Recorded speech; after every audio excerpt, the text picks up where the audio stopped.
Bom dia, ouvintes do Puro Malte. Todos prontos para gravar? Muito pronto. Sempre. Sempre. Nasci pra isso. A minha pauta de hoje, ela foi pensada a partir de um e-mail que a gente recebeu da Helena Katayama, que eu gostei bastante. E também um pouco de momento de vida, não necessariamente agora, mas recente. Eu queria falar sobre como lidar com adversidades. Mas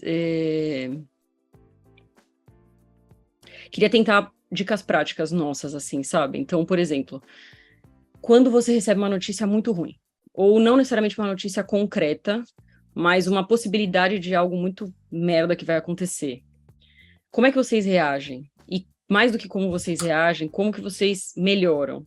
Ou seja, putz, eu preciso de um tempo para ficar sozinho com meu filho, brincar com ele para ver se eu esqueço. Ou eu penso assim, cara, no fim todo mundo vai morrer, a pior coisa que pode acontecer é essa, tô bem.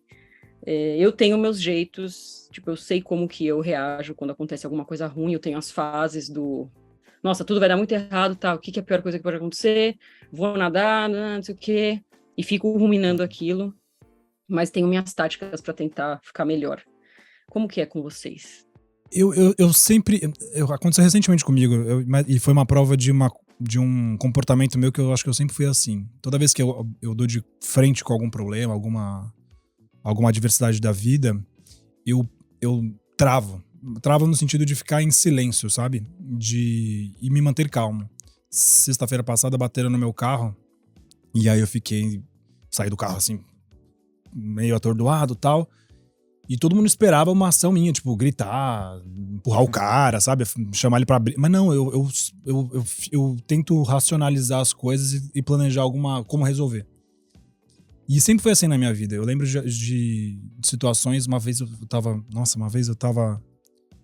Eu sempre puxo, né, pro meu passado, mas acho que foi a primeira vez que eu fui confrontado. Eu sempre, quando eu fazia vídeos pra internet, aí eu fiquei famoso por causa disso, e aí todo mundo me amava, não sei o quê. Aí eu fui uma vez dar uma palestra numa faculdade aqui em São Paulo. Aí cheguei lá, no meio da plateia tinha uma galera que começou a gritar, me xingar, no meio, assim, uma plateia de 600 pessoas. E foi muito chocante pra mim, porque eu não sabia como reagir. E eu parei, assim, eu fiquei paralisado, tentando achar alguma maneira de não escalar pra responder no mesmo tom e tentar resolver de alguma maneira mais calma, assim. E eu acho que eu consigo fazer isso ao longo da minha vida. Quando chega, eu paro, não, e é involuntário, assim, eu simplesmente paro. E consigo manter a calma. Até em tipo, assalto, essas coisas, eu devia ser mais, sei lá, escandaloso, mas não consigo ser. Então, eu acho que nesse sentido, até acaba me protegendo um pouco mais, porque você pode se colocar em mais risco por causa disso, né? Se você escalar. E por que essas pessoas estavam te xingando? Puta, nossa. Eu tratava de um tema que é muito sensível para muitas pessoas, e a galera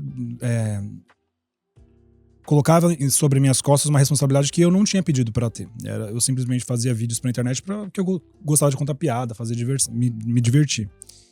E aí eu lembro que o menino era um cara que ele começou a gritar: ah, mas você é branco, você é rico, você é padrão. E começou a me xingar muito, assim, muito, muito, muito, muito. Eu e meus companheiros de canal, assim. E foi muito chocante, porque foi o primeiro contato que eu tive com hater. Enfim, aprendi alguma coisa, né? Eu acho que esses sustos fazem com que a gente também aprenda alguma coisa. Apesar de não concordar com o que a pessoa tava falando, mas ter empatia, se colocar no lugar do outro nesse caso, tentar entender o porquê que a pessoa tá agindo dessa forma, acho que é importante. No final do dia, eu acabei ficando amigo desse cara e chamei ele pra trabalhar comigo. Porque ele tava reclamando de falta de visibilidade, falta de voz, né? Então vamos lá, vem trabalhar comigo, vem contar a sua... Que na verdade é o que ele queria desde sempre. É o que ele queria desde sempre, atenção, é isso. Tem dois posicionamentos que são muito importantes pra mim quando eu fico sabendo de alguma coisa ruim, né? E não tem uma ordem necessária entre os dois. Mas um deles é uma espécie de estado meditativo, né? Eu preciso ficar meio sozinho com aquela informação, digerindo, por quanto tempo seja. E um outro é chamar, né, convocar alguma pessoa muito próxima para contar a história, né, compartilhar aquela adversidade. E às vezes é só para falar, às vezes é para falar e para ouvir também, né? E acho que esses dois posicionamentos, eles ajudam muito a medir o tamanho da adversidade, né? Porque às vezes você recebe uma notícia em primeira instância e pode acontecer, como a Bia falou, de você ter uma interpretação exagerada daquilo, que o mundo vai acabar e tal. Mas pode acontecer o contrário também, né? De às vezes você achar que é um problema nota 6 e na verdade é nota 8. E quando você vai para dentro de si ou recorre a pessoas muito próximas, de alguma forma, né? Essa medida, esse termômetro, ele fica um pouco mais acurado, né? Um pouco mais preciso. E depois disso, né? Depois de fazer as duas coisas, eu ainda fico um bom tempo, assim, pensando, né? Meio que num estado latente ali, naquela questão, digerindo tal, até ir para um campo mais racional. Mas normalmente essas são as minhas atitudes, assim, ao receber a notícia. Só para eu tentar extrair um pouco mais aqui, você pensa sempre assim, qual é a pior coisa que pode acontecer? Você vai para esse estado mental de tentar medir o tamanho do problema ou não? Acho que sim. A primeira instância é medir o tamanho do problema, exatamente. E a segunda é, talvez, né, de uma forma um pouco pretensiosa, se eu consigo fazer alguma coisa para resolver aquilo. Normalmente não, que é uma adversidade de verdade, né? Ou assim, qual que é o próximo passo? O que eu faço diante desse problema aqui, né? O que eu faço, o que outras pessoas fazem e tal. Que não é necessariamente uma solução, mas é uma função de reação. E você tem alguma coisa, por exemplo, eu preciso... é um problema real, é um problema nota 8, talvez nota 10. Preciso ir nadar, preciso, andar, ou sentar e ler um livro que não tem nada a ver, porque aí eu consigo abstrair ou não, preciso cavar o problema mesmo. Assim, atividades que me façam digerir a questão, realmente eu recorro a elas, mas distrações não funcionam pra mim. Distração só vai piorar minha sensação. Assim, tipo, se tem um problema na minha frente, eu não vou conseguir brincar com meu filho, entendeu? Eu vou ter que mergulhar naquilo rapidamente e profundamente. Não funciona pra mim distração. E você, Felipe? Eu sou muito parecido com o Rodolfo nisso também, assim, eu fico bastante obsessivo e fico pirando naquele problema e não consigo, assim, minha vontade é ficar quieto, assim, a Gabi até fala assim, de meio posição fetal, assim, sabe, meio virar-me pra dentro, assim, essa é a minha reação. Mas tentando ali, que você falou de focar em dicas práticas, eu vi o e-mail da Helena, eu achei lindo, e ela é muito legal, essa menina, ela se corresponde comigo com alguma frequência, e assim, eu só queria separar em duas coisas aqui, tentando nessa pegada sua de dar dicas práticas, né? Se isso é uma adversidade, como me pareceu, de alguma forma tá meio permeada ali no e-mail, que não necessariamente ela é excludente com a segunda, mas que é um estado psíquico de uma certa doença psíquica, tipo uma depressão, uma síndrome do pânico e tal, eu acho que aqui a saída prática é tomar remédio. Não tem muito, para mim, tem várias outras coisas que podem ajudar. Eu acho que primeiro fazer terapia, depois fazer esporte, porque é um negócio químico, né? Vai liberar serotonina, dopamina, e tentar ficar perto também das pessoas que você ama, porque isso também libera dopamina. Então, essas são coisas práticas. Mas, assim, o que é uma doença, às vezes, sabe? Não está pingando o tanto que deveria pingar de substâncias que estão ligadas à felicidade em você. Então, você tem que tomar remédio, você está doente. Não é um estado simples, não é um negócio que você aperta um botão e fica feliz. Então, a minha recomendação de cunho prático, se você está nesse estado, é assim, vá procurar ajuda médica. Felizmente, a medicina se desenvolveu a ponto de ter soluções para doenças que são além daquelas tipicamente associadas ao físico, né? Mas se é uma adversidade, tipo, aparecer um problema, eu acho que... Eu não sou muito fã... Agora tá na moda os estoicos, né? Tem best-seller dos estoicos e tal. Eu não sou tão fã dos estoicos, para ser sincero, porque esse negócio da defesa dessa apatia, essa apatia perante a vida, essa falta de emoção e sensibilidade, eu acho também que você deixa de viver o amor, deixa de viver a entrega, e beleza, ter uma vida sempre nota 5, não sei se é um negócio muito legal, assim, beleza, você vai evitar o sofrimento, mas também, então fica na cama aí, uma perspectiva muito estoica da vida, né? Você fica na cama o tempo todo e não vive nada. Mas nesse aspecto, acho que os estoicos têm o negócio do amor fati, que também é um negócio do Nietzsche, né? Que de você tentar aceitar o destino de alguma maneira, sabe? Assim, tá acontecendo uma adversidade, de alguma maneira, isso aqui faz parte da minha experiência humana, vivida, a ser experienciada, e ela pode, de alguma maneira, embora triste e dolorosa, ser interessante em si. Tentar essa perspectiva mesmo de situações horríveis, tem coisas que infelizmente não dá, né? Morte, tragédias desse tipo, eu acho que são realmente coisas muito ruins. Mas tentar encarar as experiências com tudo isso faz parte de uma... Não tentar... Quando você sai de encarar a sua vida como o gamification, né? Aquela história lá aquela referência àquele episódio do Inefável, do Elefantes da Neblina, quando você sai dessa perspectiva de que a sua vida é um joguinho, que você tem que fazer mais pontos a cada dia e começa a olhar a sua vida numa perspectiva de uma narrativa, de uma história, você consegue ver que aquelas adversidades fazem parte da composição de uma trajetória que pode ser heróica, né? E aí talvez você consiga, de alguma maneira, enfrentar aquilo. E aí, só para fechar, assim, normalmente eu passei por uma questão semelhante, muito ruim, recente, mas diante daquilo, assim, me veio uma coisa de me perguntar, assim, o que é a melhor coisa a fazer neste momento? Bom, ficar calmo e ser educado. Então, isso que será feito, sabe? Tentar ter o que o Cláudio falava, meu eterno terapeuta, do grace under fire, né? Você conseguir ter graça sob o fogo, né? Mesmo diante de uma coisa muito ruim, você está iluminado por alguma capacidade de ter uma certa racionalidade e tomar as melhores decisões a partir daquilo. Então, acho que essas seriam, assim, as minhas dicas práticas de como lidar com a coisa. Você,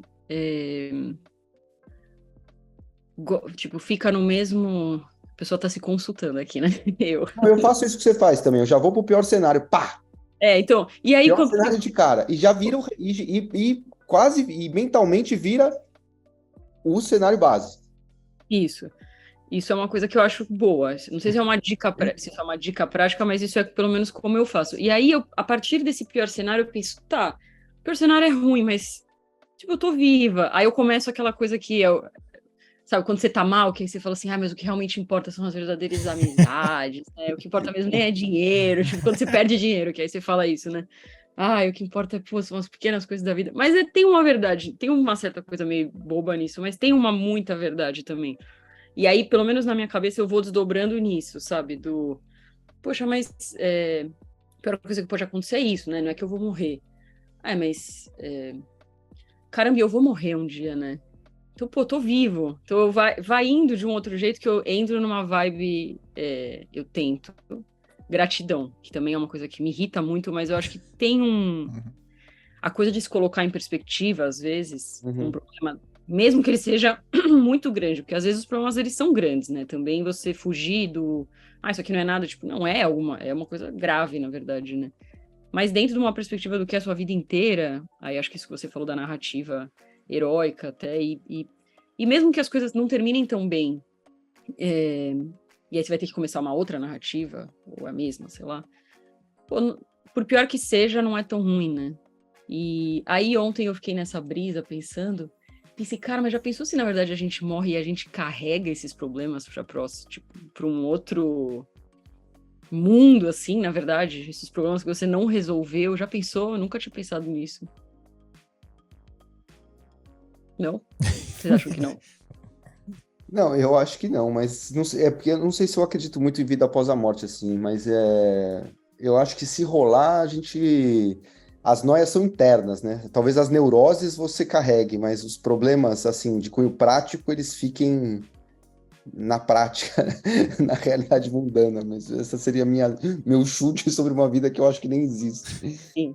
Eu fiquei também pensando assim, já pensou se Deus for super irônico e, na verdade, na próxima vida você não vai ter esses problemas, mas você vai conseguir enxergar os anteriores e falar, cara, nem era um problema, tipo, olha o que você tinha, cara, você tinha tudo. Pô, mas eu acho que Deus faz isso, né? Na verdade, a vida faz isso, né? Eu acho que depois que passa, você faz isso. É. Quando você, depois de um tempo, você olha para trás dos problemas e fala, porra, não era tão grande assim, né? A não ser alguns que são, né? Pô, eu falei isso e já me lembrei do meu pai na hora que, puta, não, foi insolúvel, foi ficando doente, pobre, doente, foi embora. Não teve como, foi realmente um negócio intransponível, mas normalmente você consegue algum tipo de solução para a maior parte dos problemas, né? Mas uma coisa que eu queria perguntar para vocês, estou influenciado pelo Contardo também. A pior coisa que pode acontecer é morrer? Uma pergunta. O pior cenário é a morte? Eu acho que, por um lado, não, tem coisas piores que você pode ter em vida, mas, por outro, sim, porque é a ausência, teoricamente, de possibilidades, né? Então, seria, enquanto eu tô vivo, eu tenho a chance de não necessariamente resolver, mas pelo menos superar e tentar um outro caminho. Então, mas não acho que o pior, não sei, na verdade. Não, eu acho difícil. O que ele está resgatando ali uma perspectiva, acho que é grega, de que era originalmente a definição de valor. Não sei se era para o Aristóteles, o Platão ou o Sócrates, algum desses aí. E eles falando que o valor é algo pelo qual você está disposto a morrer. Assim, eu achei bonito isso, assim, sabe? De uma maneira, né? Que assim, pô... E tô vivendo uma coisa, pessoal, assim, cara, beleza, entendeu? Pode ser ruim, mas na essência do negócio ali, no valor em si, puta, eu tô certo, sabe? Isso me dá no final do dia é horroroso tudo, mas lá dentro de mim tem um conforto que, assim, eu fui fiel a esse valor aqui o tempo todo, sabe? Não, acho que isso tem a ver com eu acho que a vida que merece ser vivida, né? Nem todas as vidas merecem ser vividas, né? Sim. E por isso que eu acho que a morte não é a pior coisa que possa acontecer com você. A pior coisa é você perder a vida, né? Que não é necessariamente igual à morte. As pessoas que você gosta, ver as pessoas que você gosta sofrendo. Mas também tem muita gente que romantiza os problemas, né? Que você vê, bom dia, você tá bem? A pessoa, não, eu tô com uma dor aqui. Aí, porque não sei, alguém tá com um problema também. E a pessoa vive naquele looping eterno de eu não quero resolver, eu quero reclamar, sabe? É isso. Aí tem muito disso. Não, tem o chororô, a galera curte uma chorada e uma vitimização, né? Pra caramba. Porque quer atenção, né? Que vai cuidar de você e tal. Mas só um último comentário sobre a Helena, Bia, também que me... E eu acho ela, às vezes eu vejo ela, né, claramente ela tá ali meio triste, né, na ausência de uma palavra melhor, meio angustiada, talvez eu sinto ela. E ela é tão legal, sabe? Às vezes você vê essas pessoas sofrendo nessas crises, né, psíquicas e tal, e a vontade que dá, sei lá, de pegar as pessoas e dar um abraço e dar um chacoalhão e falar assim, cara, você não precisa estar sofrendo desse jeito, você é muito legal, sabe? Saia desse estado mental que você está se colocando todos os dias, porque você é muito da hora, assim, e ela é mesmo, assim, ela é muito legal. Você vê como no e-mail dela, você vê que ela é legal, sabe?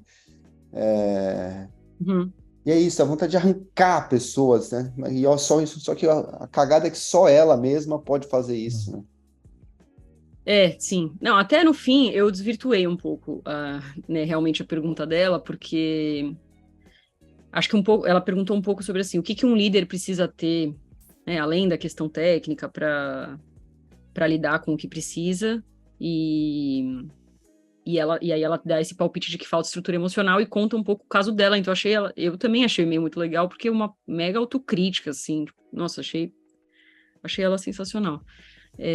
Não sei, a gente pode falar um pouco sobre essa questão do líder também, se vocês quiserem. Tem tudo a ver com o papo de adversidade, né? Na verdade, são questões meio íntimas, assim. Acho que, assim, o grande trabalho de um líder, né, qualquer que seja o contexto, é lidar com a diversidade, algumas coisas muito difíceis, né? Como se apresenta a diversidade para os liderados e lideradas, né? E às vezes muitas vezes, né, você apresenta sem a solução também, o que é um problema. E via de regra, as pessoas não estão preparadas para aquilo, né? Se elas estão sob formação, né, numa posição sob liderança, muitas delas não vão estar preparadas. E uma outra questão que eu acho dificílima também, para a pessoa que está numa posição de liderança, é para quem que ela reclama, né? Se você tá embaixo da cadeia, sempre você vai ter, ou vai botar a culpa em alguém, ou vai reclamar pra alguém, né? Falar, pô, tá uma merda aqui e tal. E se você tá na liderança, não tem ninguém pra fazer isso, né? Você tem que fazer com você mesmo. E é uma posição bem difícil, assim. Isso que... E eu sempre pensei, eu já falei isso algumas vezes, que assim, se as pessoas soubessem como é ser chefe, elas não iriam ser, porque não é tão legal assim quanto parece. Mas ao mesmo tempo, parece aquele mimimi de, tipo que o cara fez com você, né? Assim, tipo, olha, uma branca privilegiada reclamando de ser chefe, né? Coitadinha. Mas, então, por um lado eu acho isso, assim, às vezes a pessoa que tá trabalhando com você não faz a menor ideia, sabe? Às vezes eu tô no banheiro ou tô na deola e aí escuto alguém na fila reclamando. Mas eles não fazem a menor ideia do que a fulaninha tá fazendo, tá um absurdo. E você pensa assim, cara, tipo, isso nem é tão importante, sabe? Assim, e aí existe uma cadeia e pessoas para cuidar das coisas para você resolver isso. Tipo, isso não é uma coisa que você precisa escalar e o Felipe vai resolver. Não, tipo, você tá aí para isso. É essa a tua função, resolver esse problema. Né? Não, se eles soubessem... Só que ao mesmo tempo eu acho que a gente também é a função do líder, né? Então a gente também é meio pago pra isso, sabe? Eu acho que isso, o Rodolfo falando, para quem que o líder reclama, e eu tenho uma questão parecida, mas que é assim, para quem que o líder pergunta, sabe? Porque né, eu vejo o líder muito assim, alguém que ele vai estar liderando, né, as pessoas, então ele tem que apontar caminhos, né? Tem que dar a direção e a estratégia, e as pessoas embaixo, de alguma maneira, vão executar aquilo. Só que muitas vezes ele não sabe também. Ele também está decidindo sobre incerteza. Uhum. E é isso, ele vive esse desafio de alguma maneira, ele tem essa simetria de que as pessoas perguntam para ele não pode perguntar para ninguém, é muito difícil, porque ele também não pode devolver, de um lado ele não pode devolver com, eu também não sei, né? Essa resposta é péssima. E também não pode devolver com uma certeza absoluta, porque ele não tem e seria desonesto, e vai levar a empresa provavelmente para uma alavancagem, concentração, decisões muito, vamos por esse caminho, mas esses são os riscos e tal, então vamos... E muitas vezes os riscos são enormes mesmo, só que e aí também tem uma outra questão, porque normalmente o líder, por ele ter chegado lá, ele é mais calejado, né? Ele tomou mais porrada, então ele aguenta, e assim... a frase do Nietzsche aqui de novo, né? O valor de um homem se mede pelo tanto de verdade que ele pode tolerar. Então o líder normalmente ele aguenta mais verdade, ele aguenta mais risco, ele tem mais grace under fire, normalmente, né? Não quer dizer assim, normalmente. Então se ele consegue conviver com essa incerteza, é horrível para o ser humano conviver com a sua incerteza, mas ele consegue um pouco mais. Os liderados não tanto. Então como que ele comunica isso, né? Ele não pode mentir, porque aí depois ferrou, mas também se ele comunicar tudo, a galera trava embaixo, então eu acho que essa é uma grande dificuldade, junto a essa dificuldade que você falou, né? Ele tem os seus próprios problemas, ele não pode passar para baixo. O liderado pode ir lá e... Ai, meu Deus, ele não pode passar para baixo os problemas que ele está tendo, né? Eu acho que por isso que... Tem casos, né? Mas dificilmente uma empresa que tem um sócio só, tipo, dá certo, né? Você precisa ter separar um sócio, digo, como vocês têm 3, né? São 3 fundadores, pessoas ali que estão ao redor, que você confia muito, porque é isso, senão você não pode reclamar com quem que você conversa, né? É muito solitário também decidir, eu acho. Sim.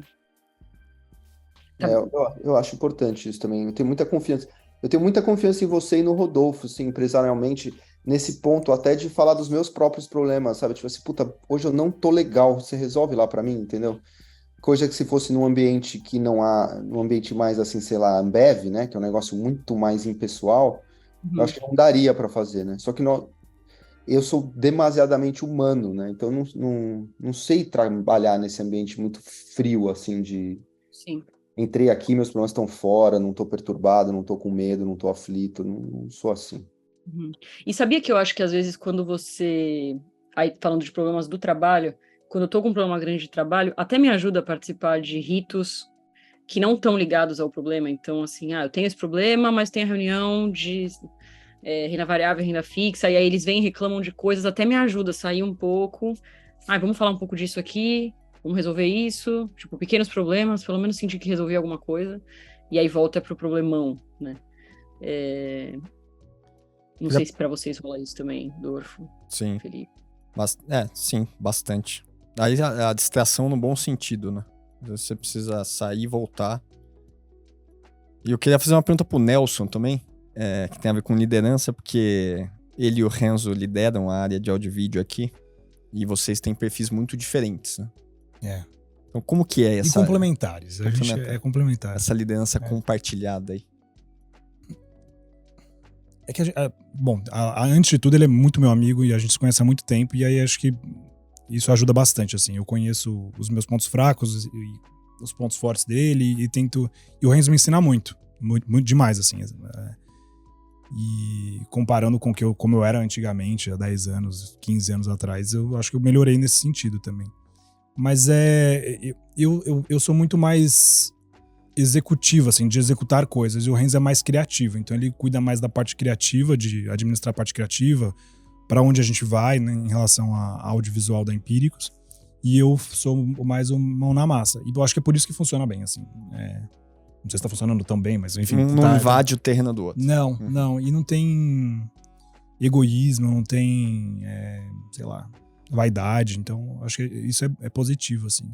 E eu acho legal que lá no audiovisual é um lugar é um lugar muito de descompressão na empresa.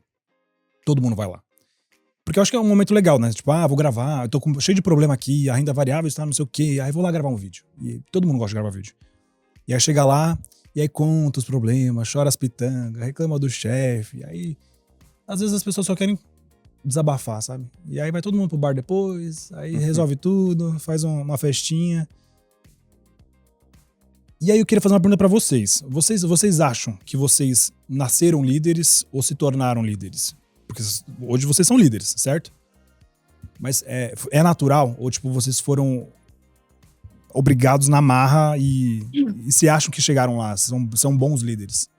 Como as pessoas enxergam vocês como líderes? É muito ruim falar de você mesmo, né? Tem que perguntar pras pessoas. Eu imagino... pessoa ouvindo a nossa resposta e falando, nossa, tipo, a pessoa, ela acha isso. Na verdade, a pessoa é péssima. Não, mas assim, do que eu acho que se nasceu, eu acho que a gente acabou assumindo papéis aqui que tem um pouco mais a nossa cara, sabe? Então, acho que eu tenho mais esse perfil mais bastidor, de não gostar de aparecer. Até gosto, mas tenho medo de aparecer. Então, acho que eu assumi na Empíricos um pouco o que era para ser mesmo, sabe? Era para eu fazer isso mesmo. Assim. Então, para mim é uma pergunta muito difícil, eu não sei responder, porque, assim, historicamente, eu sei... As pessoas acham que pareço até o Felipe gosta de aparecer e tal, e não é o caso. Assim, eu lembro que tinha uma ficha do acampamento do Vanderlei, em que eu frequentava, e tinha uma pergunta para as mães e para os pais, mas era minha mãe que preenchia no caso, que é assim, defina o seu filho em uma característica, né? E eu lembro que a minha mãe colocou introspectivo, eu não sabia na época que era introspectivo, o que é isso? Eu pensei, não, ele é mais quieto, mais voltado para dentro e tal, e acho que isso se reflete, assim, eu tenho pouquíssimos amigos, nos eventos eu vou palestrar, eu fico no banheiro para não ter que ficar falando com as pessoas, eu tenho essa personalidade introspectiva mesmo. Mas, ao mesmo tempo, não só eu sou o cara dos vídeos no YouTube hoje e tal, mas, historicamente, e não sei, mas assim, eu era representante de classe, eu fazia liderança de jovens no São Luís, de todos os colégios jesuítas da América Latina, eu ia, assim, um representante de cada colégio e tal. Então, eu tive experiências que me colocavam como líder, mas eu acho que a minha natureza, ela é mais para dentro. Então, eu não sei direito, não sei mesmo, assim. E não é confortável para mim. Agora eu me acostumei um pouco mais, eu consigo dar mais más notícias, né? Porque acho que um bom líder também tem que ser capaz de dar más notícias. E sempre foi muito ruim para mim. Hoje em dia eu acho que é até um sinal de amadurecimento. Eu consigo ter conversas difíceis com um pouco mais de tranquilidade. Mas acho que de todo mundo aqui, acho que o Nelson também é um pouco assim, mas você tem mais vocação pra liderança. Não sei. Pode ser, mas não sei.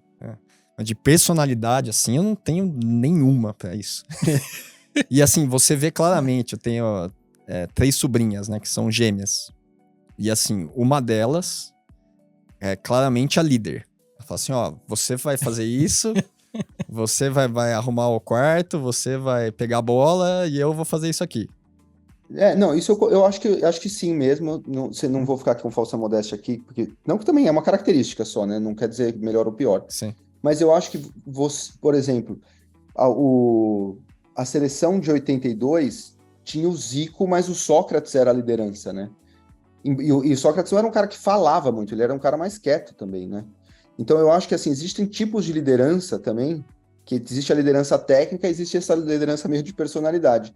Eu acho que a Bia ela acabou sendo uma líder pela capacidade de execução muito grande e disciplina que ela tem, e você é uma liderança pela sabedoria que você emana à sua volta, né? Sabedoria de vida, sabedoria técnica. Então eu acho que existe essas lideranças. Tem um líder que assim, né? Não precisa falar, ele é meio Monja Coen, assim, você sabe que aquela mulher, assim, nem sei quem é direito a Monja Coen, mas para mim ela é uma super líder, né?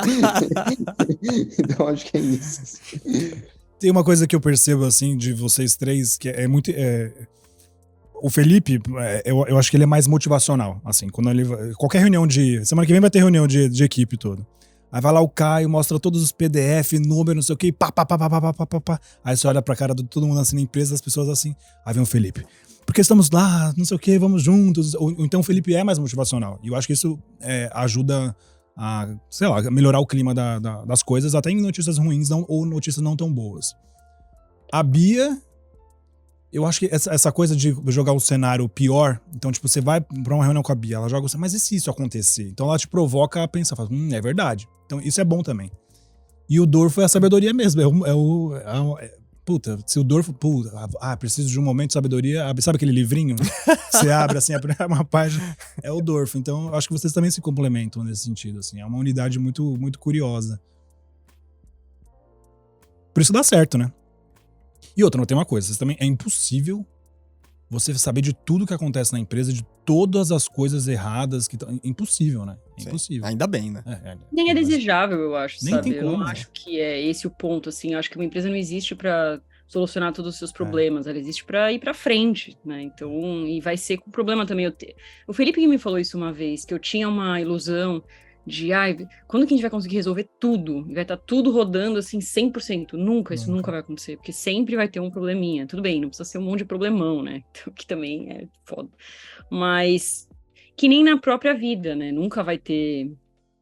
Se alguém me falasse, pô, você teve o filho, vendeu a empresa, tá nessa situação financeira, nessa não sei o quê.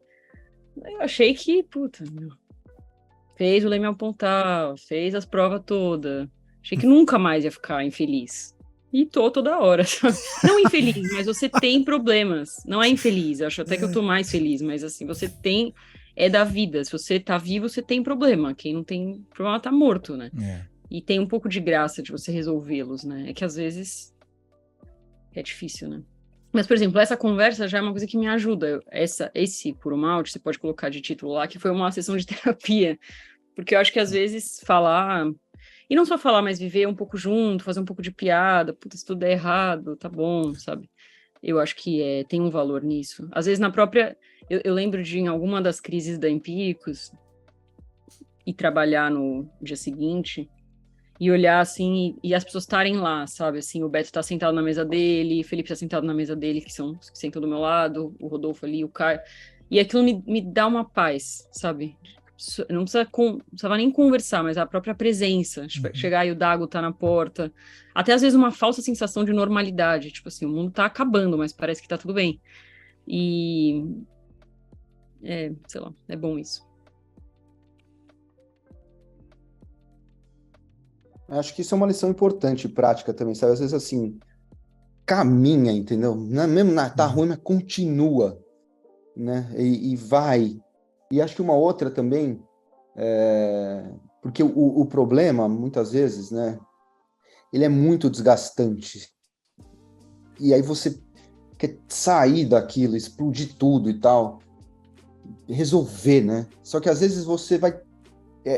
às vezes é uma tentação meio canto da sereia ali, porque você vai resolver, mas se você resolver rápido, você vai resolver ruim. Então você vai ter que persistir no problema por um tempo, né? Porque tem uma tentação muito fácil assim, aperta o botão vermelho. O botão vermelho tá te chamando todo dia ali para resolver, né? Aperta o botão vermelho, explode tudo. Mas não vai ser bom, né? Não, pode até ser em algum momento, mas normalmente não é, né? Não no instinto, né? Dá um botão vermelho um pouco mais...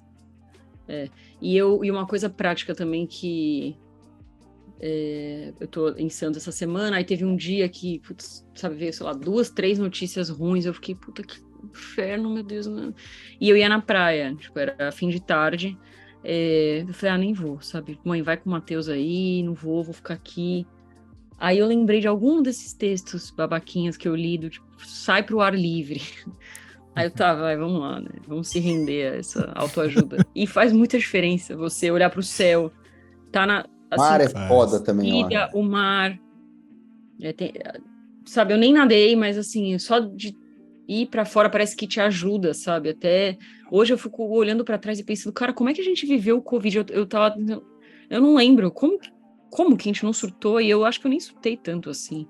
Tipo, a gente continuou trabalhando, as vendas despencaram assim no primeiro momento ali, depois até voltou, mas eu lembro que a gente tava naquela batidinha ali, aí tinha um lançamento, aí você, puta, acho que não é o momento de lançar isso, vamos lançar o carteira, vamos não sei o quê, e de repente a gente tava vendendo assim, nada. E todo mundo em casa. E, pô, passou, né? Aquilo, assim, não pra todo mundo, né? Foi péssimo, não tô querendo minimizar, mas até pensei nisso, acho nessa vibe do quando você tá muito mal, você se apega a umas bobeiras. Tipo, caramba, lembra no Covid que a gente não podia sair de casa, sabe? Tipo, fui pra praia, um monte de gente na praia, caraca, que bom, né? Pequenas coisas.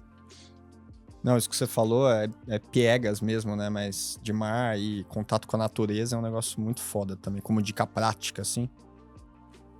Pra mim funciona muito bem. Acho que no geral, qualquer tipo de exercício, sei lá, qualquer... sentar, meditar, olhar, fazer nada, você dá uma melhorada, né? Tem pesquisas que mostram isso também, né?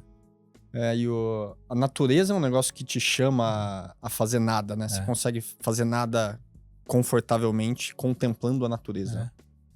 Sim. A gente também, eu acho que nada contra a Faria Lima, estamos nela e é muito legal, né? Assim, acho que é bem mais legal do que muita gente acha.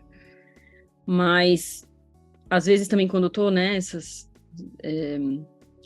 eu gosto de ir, assim, tipo, sei lá, pra casa do meu irmão, sabe? Que ele mora ali na frente do Corinthians. Então eu lembro uma época que às vezes eu ia encontrar ele na hora do almoço e era um inferno, demorava muito. Então, no fim, demorava tanto tempo no trânsito que eu tinha, assim, meia hora pra ficar lá. Mas já mudava, sabe? Entrar no Corinthians, ele dando treino e saber, assim, cara, às vezes a gente fica tão achando que só tem isso aqui, essa é a única realidade que existe aqui. O trabalho, o pessoal da outra torre, do outro andar.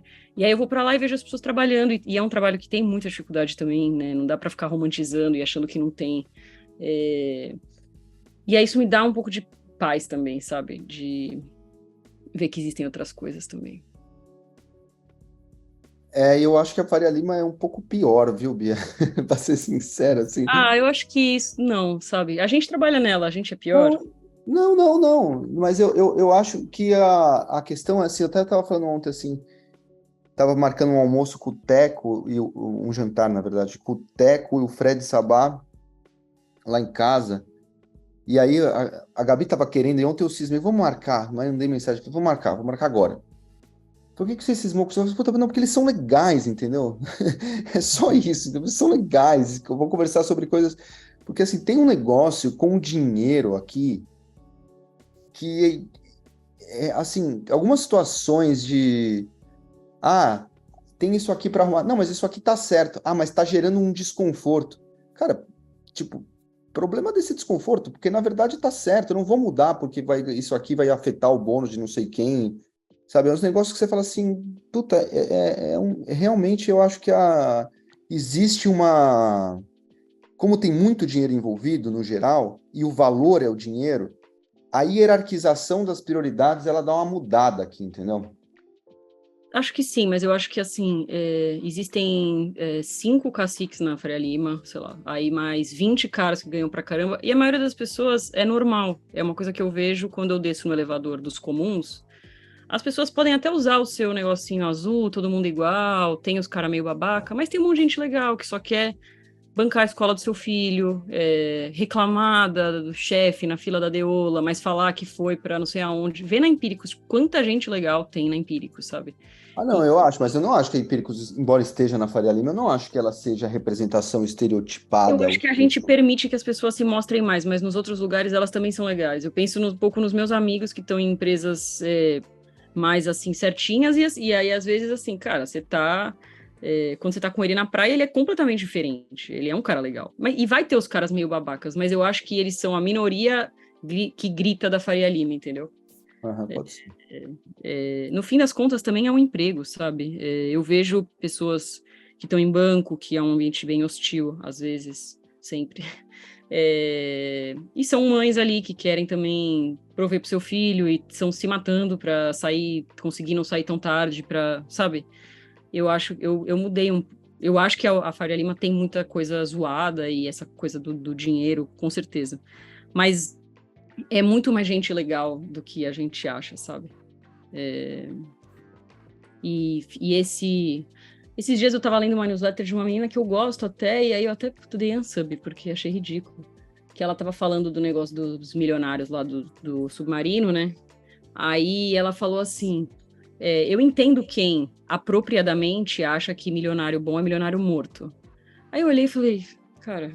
Não, aí mandou muito mal. Não, mas não. E assim, puta, sabe, essa visão de que também, se você tem dinheiro, ou se você gosta de dinheiro, não gosta de dinheiro, mas assim, aí você tem que morrer.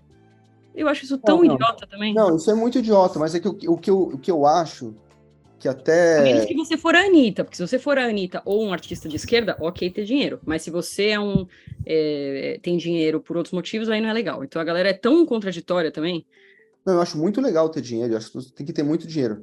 Mas a vida não pode ser um topa tudo por dinheiro. E tem uma galera que topa tudo por dinheiro, que você fala assim, caramba, meu, e às vezes nem vai mudar, entendeu? A diferença do cara assim, eu vou ganhar 1 milhão de bônus, eu vou ganhar 1,1 milhão de bônus. Você fala assim, cara, não vai mudar nada. Deixa eu te assim, tá se matando por um negócio, não vai mudar nada na sua vida. Não vai mudar nada. Mas é o gamification. Criaram um gamification do você tem que ganhar mais que o coleguinha, você tem que ganhar 0,1 aqui. Cara, olha o que você tá fazendo. Olha o que você tá me falando, escuta o que você tá falando. Tipo, eu tive ontem uma conversa que assim, me mandaram um áudio encaminhado, eu falei assim, não, mas esse áudio não faz nenhum sentido. Olha o que tá falando. Ah, não, te encaminhei, mas não ouvi. Eu falei, mano, então cara, então não dá pra conversar, porque o que eu tô fazendo aqui? Acabou, fala o que você quer e eu faço, porque sabe, é bizarro, assim, quando você olha em perspectiva, você fala assim, não tô vivendo essa situação aqui, não é possível. Mas tô. Sim. Cara, eu consegui vir com uma pauta e fazer render 50 minutos. Tô muito feliz. Eu acho que a gente podia ir para as dicas, porque eu tô muito ansiosa para compartilhar minha dica cultural. Então manda ver. Eu acho que você... É que eu acho que você já leu até. Eu li o livro do Phil Collins aqui nessa minha semana na praia. Vocês já leram? Não, mas eu adoro o Phil Collins. Cara, Também. chama Ainda Estou Vivo. Falta 20 páginas pra acabar. Primeiro que assim, eu não sabia nem que ele era baterista, então eu não sabia nada sobre ele, basicamente.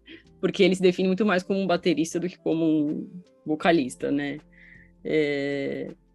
E eu sabia do Gênesis, porque meu pai gostava, mas eu, não sabia nada dele. E gostei muito, assim, acho que você vai gostar também, Felipe. E aí eu cheguei numa parte agora que ele tá sempre querendo, preciso trabalhar menos, né? Porque cara tinha uma banda e a carreira solo dele, e ainda foi fazer o Tarzan da Disney lá, que foi muito sucesso, que ele fez as músicas, a trilha sonora inteira. Não, eu preciso parar.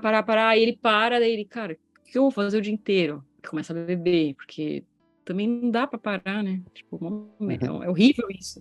E aí eu achei isso uma mensagem também tão triste, sabe? Tipo, se o Phil Collins, que ficou amigo do Eric Clapton, de todos os caras que ele era fã, se esse cara ficou entediado quando parou, imagina eu, ferrou, né? Então, ou será que talvez ele não tenha conseguido se contentar com coisas mais simples, né? Foi a minha saída para tentar não ficar tão deprimida. Ou Mas será você- que ele não precisava passar por isso também, entendeu? Pode ser. Eu ainda não cheguei porque o livro sempre termina com uma redenção, né? Então, eu acho que ele vai voltar com a mulher dele, pelo que eu entendi, assim. Uma das, né? Porque também tem esse aspecto aí. Quem nunca, né? Mas assim, ele sempre, né? Quem nunca, mas talvez não sempre. Mas aí, pelo que eu vi, ele tá muito mal hoje em dia, né? Então, acho que esse livro, talvez ele termine numa boa vibe, mas ele ficou muito mal da coluna e ele não tá, acho que ele tá até numa cadeira de rodas agora, mas eu não tenho certeza, depois eu vou checar. E aí eu fiquei meio triste, assim, de pensar como ele tá hoje. Mas enfim, é a vida, né? Uma curiosidade, e achei irada a sua dica, mas o que te levou a pegar esse livro na mão? Cara, que me levou que, assim, meus pais têm muitos livros, muitos mesmo, assim. E aí, esse tava bem na minha frente, eu já tinha visto algumas vezes, ele tem é uma parte, assim, que tem várias biografias. Fred Mercury, não sei o quê, aí chamava Ainda Estou Vivo. E aí me chamou a atenção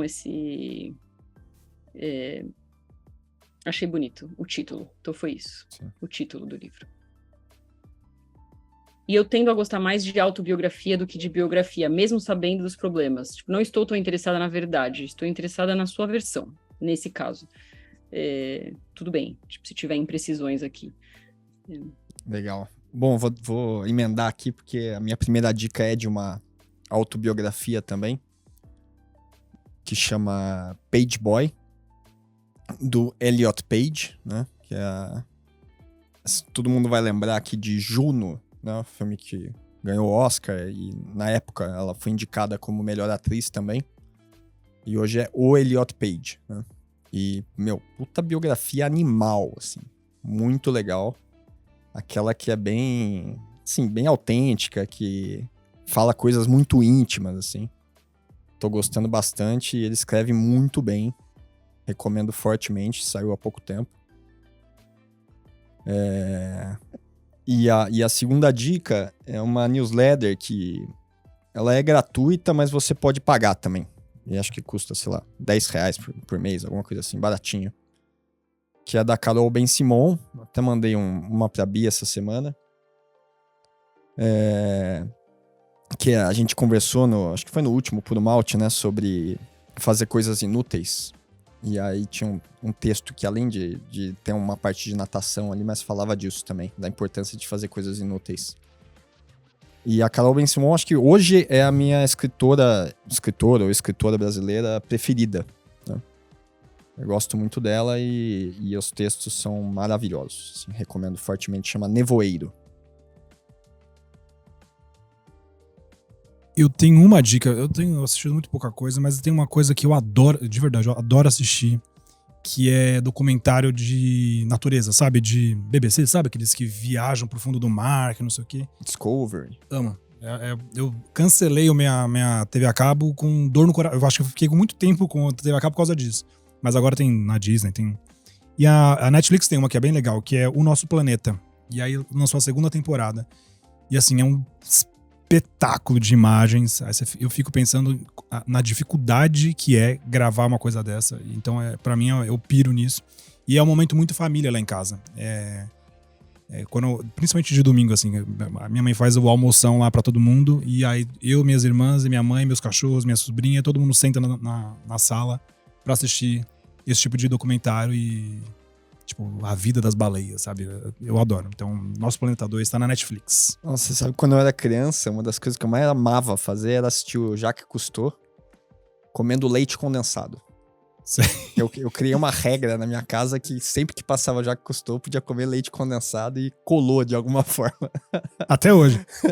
Hoje eu passaria mal, mas tem uma memória afetiva disso. Legal. Eu tô meio fraco de dica também, vim aqui pra praia e tô consumido pelas crianças. Tô terminando o Alquimista, curti o Alquimista, meu. Achei legal. Tô terminando o Arnold também, falta um pouquinho, muito legal a série. É impressionante pra mim ele, assim, muito inteligente, muito sensível.